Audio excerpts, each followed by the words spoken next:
శంఖారావము 6th chapter అయిన ధ్యానయోగంలో మనం ఇప్పుడు 22వ శ్లోకం చదువుకుంటున్నాము. నిజమైన సుఖము అని ఇక్కడ హెడ్డింగ్ ఉంది. మన రికార్డింగ్ నెంబర్లో 53. ఇక్కడ సుఖము అను పదమును చాలామంది ఉపయోగించుచున్నారు. ఆనందము, మోక్షము అను పదములను కూడా ఉపయోగించుచున్నారు. వానిని అనుభవింపని వారు ఆ పదములను ఉపయోగించి లాభమేమి? మోహపడుటయే అగును. మోహపడినవాడు మూఢుడు అనబడును. మూఢుడు శబ్దమయమైన ప్రపంచమున తిరుగాడుచు సుఖమునకై వెదకి అలిసిపోయి చనిపోవచున్నాడు అని భాగవతము చెప్పుచున్నది. సుఖమను పదమునకు లక్షణము గీతలో ఇట్లు చెప్పబడినది: దేనిని పొందుట వలన మిగిలిన ఏ సంపదనైనను దానికన్నా తక్కువదే అనిపించును. ఏ ఇతర లాభమును మనస్సు ఆకర్షింపని స్థితిలో నీ మనస్సును ఆకర్షింపగల అనుభూతి ఏదో అది ఒక్కటే సుఖము. ఏ స్థితిని పొందినవాడు పెద్ద దుఃఖముల వలన కూడా చెలింపడో, పెద్ద దుఃఖముల వలన కూడా చెలింపడో అదే నిజమైన సుఖము. లోకమున సుఖమని లాభమని చెప్పుకొనబడు విషయములన్నీ మారిపోవచుండును. అనగా వాని యందు మనస్సు నిలబడక మరి ఒక దాని వైపునకు ప్రసరించుచుండును. కొద్దిపాటి జీతముతో జీవించువాడు భార్యతో సినిమాకు పోయినచో సుఖముగా ఉండును అనుకొనును. అది సాధ్యమైన వెనుక మనస్సు తృప్తి చెంది ఊరకున్నచో సినిమాను సుఖము అని చెప్పవచ్చును. అట్లు ఊరకుండదు కదా. ఆదాయము పెరిగి భార్యతో సినిమాకు పోగలిగినప్పుడు రేడియో కొనగలిగినచో సుఖమనిపించును. అది కొనగలిగిన వానికి దోమతెర మంచము ఉన్నచో సుఖమనిపించును. కొంతకాలమునకు స్వంత ఇల్లు ఉన్నచో సుఖము అనిపించును. ఇట్లు చచ్చు వరకు అనిపించుచునే ఉండును. సుఖపడదలచిన వాడు ఇట్లు అనుకొనుచునే చచ్చును. దేనియందును సుఖము కలుగకపోవుటయే ఈ మారుచుండుటకు కారణము. నిజమునకు సుఖము అనున్నది సుఖపడువానికి సంబంధించినది గాని ఏ వస్తువునకు సంబంధించినది కాదు. దేనిని పొందిన వెనుక మనం ఇంకొక దానిని కోరమో అది ఏ సుఖము. దేనిని పొందిన వెనుక మనం కష్టములు అని భావించు సన్నివేశములు మనపై పనిచేయవో అది ఏ సుఖము. ఇది యోగస్థితి పొందిన వానికే కలుగును. అట్టివాని జీవితమున దుఃఖ కారణములైన సన్నివేశములు ఉండవు అని అర్థము కాదు. సన్నివేశములు మిగిలిన వారి జీవితములందువలనే వానికిని కలుగుచుండును. పూర్వకర్మ ఫలముగా దుఃఖ కారణములు తటస్థించుచునే ఉండును. యోగాభ్యాసమునందలి నేర్పరితనముచే సత్కర్మలను మాత్రమే సృష్టించుచూ పోవుట వలన కొంతకాలమునకు పూర్వ దుష్కర్మల ఫలితములు పూర్తిగా రహితమైపోగా అటుపైన సత్కర్మ ఫలితములే తటస్థించుచుండును. అప్పుడు కూడా వ్యాధి, ముసలితనము, బంధుశోకము మున్నగునవి తటస్థించుచునే ఉండును. ఇవి యోగస్థితిలో లేని వారికి దుఃఖ సంయోగమును కలిగించును. అనగా అతడు సన్నివేశము తటస్థించినప్పుడు దుఃఖం అనుభవించును. యోగస్థితిని అభ్యసించిన వానికి సన్నివేశములు తటస్థించును గాని దుఃఖ సంయోగము ఉండదు. కొన్ని సన్నివేశములను చూచిన వెనుక శాశ్వతమైన దుఃఖ వియోగము సంభవించును. ఉదాహరణకు కొందరు తననెవరునూ లెక్క చేయటలేదని దుఃఖింతురు.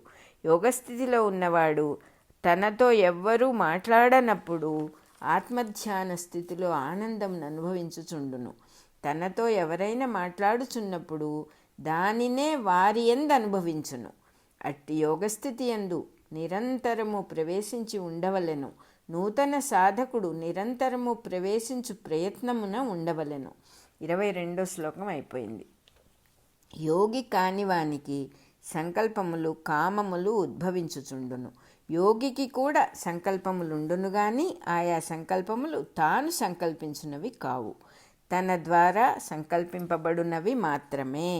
భేదమేమనగా తన పూర్వాభ్యాసముల నుండి బయలుదేరినవి స్వంత సంకల్పములు. పూర్వాభ్యాసమునందు శారీరకము మానసికము కూడా ఉండును. కొన్ని సంవత్సరములు మనం అభ్యసించిన అంశములు స్మరింపబడుచు సంకల్పములై తల ఎత్తుచుండును. అంతకన్నా లోతుగా మరి ఒక మనస్సున్నది. అందు కొన్ని జన్మల అభ్యాసములు తల ఎత్తుతూనే ఉండును. వానినే పూర్వకర్మ సంస్కారములు అందురు. అంతకన్నా లోతుగా మరి ఒక మనస్సున్నది. దాని యందు ఈ అభ్యాసముల కన్నా ముందున్న మనస్సే ఉండును. ఏ అభ్యాసము కానటి దినములు ఏ జన్మలో గలవో అప్పటి మనస్సు ఈ లోతైన పొరలో ఉండును. దానిలోనికి మనం ఆకర్షింపబడినప్పుడు అది బుద్ధి అనబడును. బుద్ధి అను గదిలో దీపము వెలిగింపబడినట్లు మనము మేల్కాంచుటయే యోగాభ్యాసము వలన జరుగును. దాని రుచి తెలిసినప్పటి నుండి పై 2 పొరలును పనిచేయవు, అనగా పొరలలో కూడా బుద్ధియే ప్రసరించును. అట్టి స్థితిలో నీటియందు మంచుగడ్డలు కరిగిపోయినట్లు సంకల్పములును కామములును కరిగిపోవును. 23వ శ్లోకం అయిపోయింది. సంకల్పములనగా మన వశమున లేక మనసున తల ఎత్తు స్మరణలు. అటుపైన మనము వేడుకపడి చేయు స్మరణలు కామములు. కొంతకాలమునకు అభ్యాసవశమున కామములు కూడా మన వశమున లేక ఘనీభవించి మనలను నడుపుచుండును. యోగాభ్యాసము వలన ఇవి అన్నీయూ బుద్ధిలోనికి కరిగిపోవును. సంకల్పములను కామములను త్యాగము చేయవలనన్నచో వానిని స్మరింపకుండుటకు ప్రయత్నింపరాదు. స్మరింపకుండుటకు ప్రయత్నించుట అనగా స్మరించుటయే. పైగా పేరు పెట్టి పిలుచుట వంటిది. మరి ఒక దానిని స్మరించుట వలన మాత్రమే వానిని స్మరింపకుండుట సాధ్యము. ఆ మరి ఒకటి పేరే నేను అనే పదమునకు అర్థము. ఆ మరి ఒకటియే నేను అను పదమునకు అర్థము. సాధనలో విఘ్నములు భంగములు కలుగుచుండును. వానిని గూర్చి ఆలోచింపరాదు. మరల స్మరింపదగిన దానినే స్మరింపవలెను. ఇది ఒక్కటియే సాధన మార్గము. 24వ శ్లోకం అయిపోయింది. ఇక్కడ మనోనిగ్రహము అని హెడ్డింగ్ పెట్టారు 25వ శ్లోకానికి. ఇంతకును మనస్సును పట్టుట ఎట్లు? ఉపరమము అను స్థితిని పొందుట ఎట్లు? మనస్సును గమనించుచుండగా అందు భావములు పుట్టుచున్నవి. వానిని పట్టినచో వాని వెంటబడిపోవుటయే గాని మనస్సును పట్టుట జరుగదు. భావముల వెంట పోయినచో ఏకాగ్రత కలుగదు, భావాగ్రత కలుగును. ఒక భావము నుండి 10 భావములు పుట్టుచు బహ్వగ్రమగును. ఇది ఏకాగ్రతకు వ్యతిరేకము. చీకటిలో టార్చ్ లైటును వెలిగించి ఆ వెలుగు పొడవైపునకు చూచుచున్నచో ఆ వెలుగు పొడవైపునకు చూచుచున్నచో ఆ పొడ పోను విశాలమై కిరణములు అధిక సంఖ్యాకములై వికాసము నీరసించును. అట్లు కాక రెండవ వైపునకు చూడవలెను. కిరణముల ఉత్పత్తి స్థానమునకు మనస్సును ప్రసరింప చేయవలెను. దానినే బుద్ధి అందురు. బుద్ధితో మనసును పట్టవలనే కానీ మనసును గూర్చిన భావములతో కాదు, మనస్తత్వ శాస్త్రముతో కాదు. శాస్త్రమనగా భావములనడి కిరణముల చెల్లాచెదరే కానీ ఐక్యము కాదు. అయినచో బుద్ధితో మనస్సును పట్టుట ఎట్లు? 25వ శ్లోకం అయిపోయింది. కలుగుచున్న భావములను గూర్చి ఆలోచించుట మానవలను. మానుట ఎట్లు? మరి ఒక దానిని గూర్చి ఆలోచించినప్పుడే ఇంకొక దానిని గూర్చి ఆలోచింపక మానుట సాధ్యము. భావములను గూర్చి ఆలోచించు వారందరూ చీకటిలో టార్చ్ లైట్ వెలిగించి దాని కిరణముల వైపు చూచువారే. వెనుకకు చూచుటను అంతర్ముఖము అందురు. దేనిని గూర్చి ఆలోచించినచో భావముల వెంట ఆలోచనలు పరుగులెత్తుట మానును. దీనికొక్కటియే సమాధానము. మనస్సున భావములు ఎట్లు ఉద్భవించుచున్నవో గమనింపవలెను. లోకములు భగవంతునియందు అట్లే ఉద్భవించుచున్నవని తెలియవలెను. భావములు ఉద్భవించు తావును గమనించుచు భావములను గమనింపకుండా ఉండవలెను. దీనితో భావములు ఉద్భవించుట మానును. ఒక ఊహ ఉద్భవించి నటించి అణిగిపోయి మరి ఒక ఊహ ఉద్భవించుటను గమనింపవలెను. రెండిటికీ నడుమ ఉన్నది ఊహలేని మనస్సు, అనగా అప్పుడున్నది మనమే గాని మనస్సు కాదు. దీనిని అభ్యసించుటకు ఓపిక కావలెను. మెల్లమెల్లగా అదే ప్రయత్నము మరల మరల చేయవలెను. అప్పుడు పట్టు చిక్కును, తన్ను తాను పట్టుకొనుట ఆరంభమగును. దీనినే ధృతి అందురు. అభ్యాసవశమున ఊహలు లేని తాను తనకు చిక్కును. మనస్సు ఆత్మయందు మాయమగును. దానిని గూర్చి ఊహింపరాదు, దానిని గమనింపవలెను. చూచుటయే గాని ఊహించుట లేని స్థితి లభించును. ఈ లోపున మనస్సు ఊహల వెంట పరిగెత్తుచుండును. దానిని గమనించి ఆ ఊహ పుట్టుచున్న స్థానమును మరల మరల స్మరింపవలెను. ఊహలు వేగముగా మారుచుండును, ఊహలు పుట్టు స్థానము మారదు. అదియే తాను లేక గాయత్రి. దీనిని అభ్యసించువాడు యోగి అనబడును.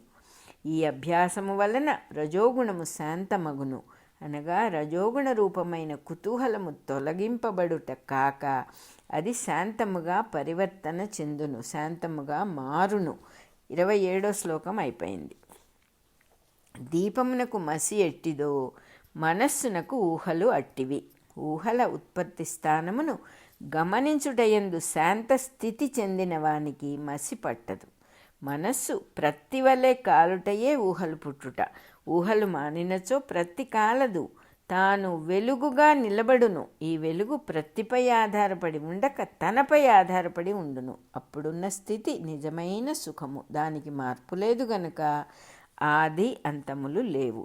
సుఖములు అను అభిప్రాయము తొలగి సుఖము అను స్థితి మిగులును. దానిని అభ్యసించిన వాడు మనస్సును ఇంద్రియములను లోకముపై ప్రసరింపచేయినప్పుడు కూడా సుఖముండునే గాని సుఖములు ఉండవు. సుఖములు పరిసరములపై ఆధారపడినవి. సుఖము పరిసరముల యందు అంతర్యామిగా ఉన్నది, అది తానే. అట్టివాడు లోకమున వర్తించుచున్నట్లు అనిపించినను తన యందు తాను స్థిరమైన మూర్తిగా ఉండును. 28వ శ్లోకం అయిపోయింది. ఇట్టి యోగము సర్వకాలముల యందును అభ్యాసము చేయగలము. యోగికి కల్మషములన్నీ తొలగును. అన్నిటి యందు ఒకే అనుభూతి ఉండును. అదియే అంతర్యామి అనబడు పరబ్రహ్మము. అదియే తాను గనుక తనకు దాని యందు సుఖము తప్ప వేరొక స్థితి ఉండదు. పోల్చుటకు ఇతర సుఖములుండవు కనుక అదియే ఉత్తమ సుఖము. ఈ స్థితిలో సర్వజీవుల యందును పంచభూతములందును తానే అంతర్యామిగా ఉన్నాడని తెలియను. తాను అనబడు అనుభూతి యందు సర్వజీవులను తాముగా నుండక తానుగా ఉండును. అట్టివాని ప్రవర్తనము అన్నిటి యందు సమదర్శనముగానే ఉండును. ఎవ్వడీ విధముగా సర్వమునందును నన్ను చూచునో వానికి నేనెన్నడూ నశింపను.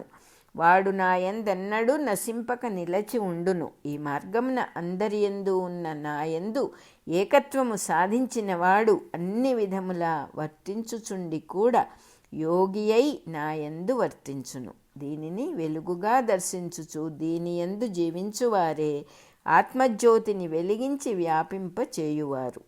29, 30, 31 శ్లోకాలు అయిపోయినాయి. అదే సమయంలో మన రికార్డింగ్ 53 నెంబర్ కూడా అయిపోయింది.